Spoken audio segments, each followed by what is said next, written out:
Welcome to speedearning.com।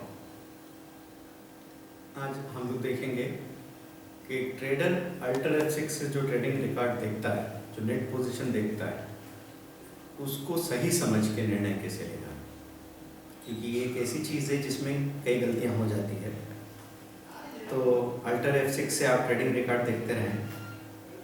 जब trading record देखते हैं तो वहाँ आपको कॉलम्स दिखते हैं। सबसे पहले आपको दिखता है मार्जिन इंट्राडे और दूसरा दिखता है आपको डिलीवरी ऑब्लिक एक्सपायरी।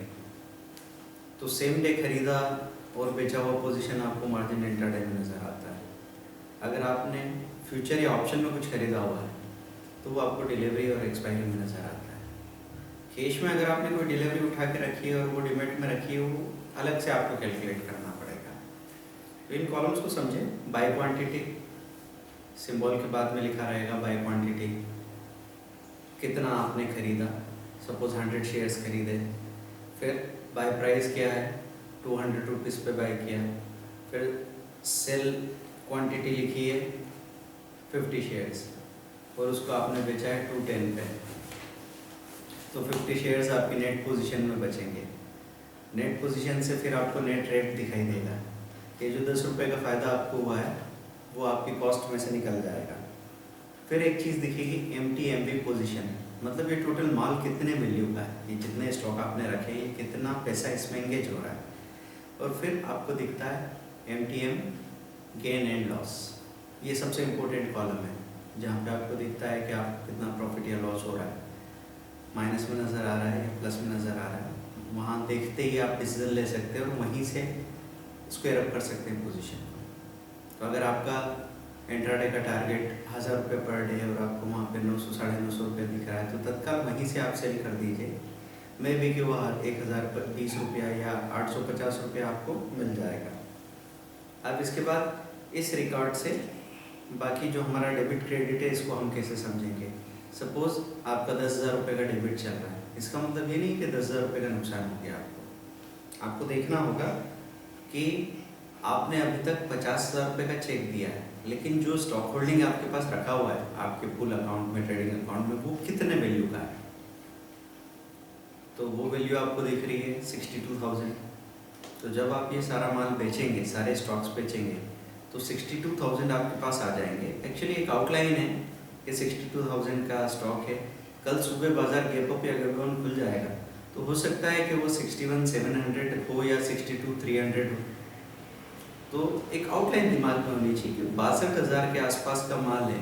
आप बाजार जैसा खुलेगा उस हिसाब से या तो वो 61,600-700 का होगा या 62,300-400 का होगा। गैप अप खुला तो वैल्यू ज़्यादा आएगी, गैप डाउन खुला तो वैल्यू कुछ कम आएगी, लेकिन एक आउटलाइन दिमाग में होना बहुत ज़रूरी है।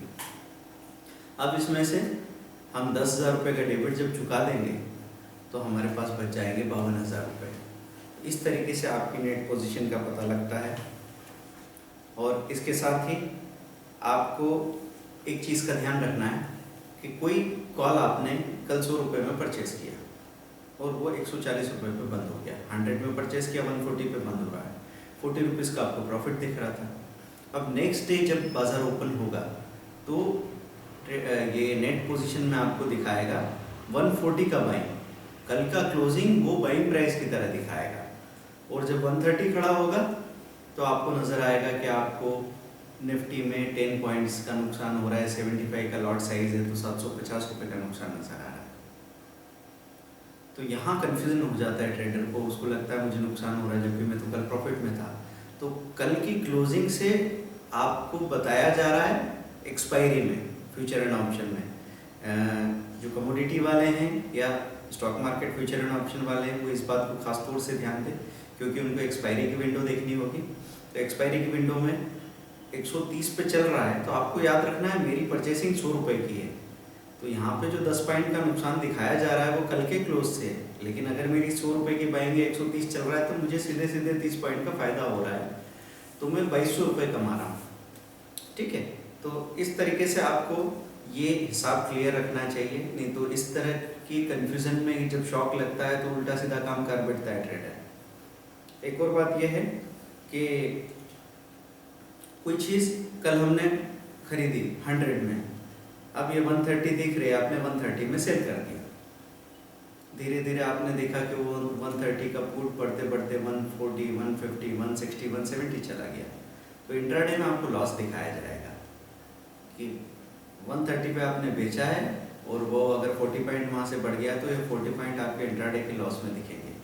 तो एकदम आप घबराओगे कि भाई लॉस कहाँ से हो गया, लेकिन ये नोशनल लॉस है जो ये बता रहा है कि अगर आप अभी तक रुके होते तो आपको ये 40 पॉइंट और मिलते, ये 3000 रुपया और मिलता निफ्टी के ऑप्शन में। जब आप इसको एक्सपायरी में देखेंगे तो एक्सपायरी में आपको नेट पोजीशन नज़र आएगी कि आपने यहाँ खरीदा था, यहाँ बेचा, इतना पैसा मिला।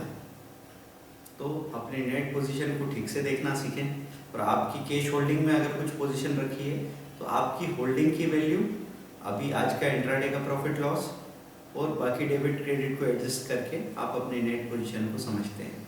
तो इसकी धीरे धीरे प्रैक्टिस हो जाएगी। हर शाम आप अपना एक टेंटेटिव रिकॉर्ड अपनी पॉकेट डायरी में रखें और अगले दिन कॉन्टेक्ट नोट जो आता है उसके साथ इसको मैच करते रहें, तो ये समझ आपकी बढ़ती चली जाएगी। Thank you very much, bye.